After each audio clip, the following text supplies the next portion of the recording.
د ننګرهار څخه تازه او بیړنی خبر. ننګرهار کې د داعش د سلګونه کسانو د تسلیمېدو خبر. په سلامونه مو هرکلی کوم، هیله ده چې روغ جوړ به یې.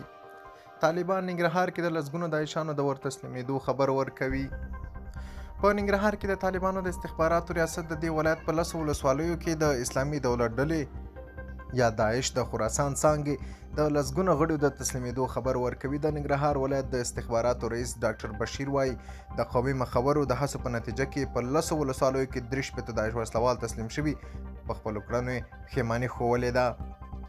د هغه په خبره په دې کسانو کې په مشروط ډول بخښنه شوې او که په راتلونکي کې کومه سرغړونه وکړي نو سخت غبرګون سره به مخامخ شي. طالبانو د استخباراتو د ریاست په وینا په ننګرهار کې چې د داعش د فعالیت یو مهم مرکز ګڼل کیږي، وخت د طالبانو رسېدو راهیسې شاوخوا د داعش 600 غړي د دې ریاست ته تسلیم شوي دي.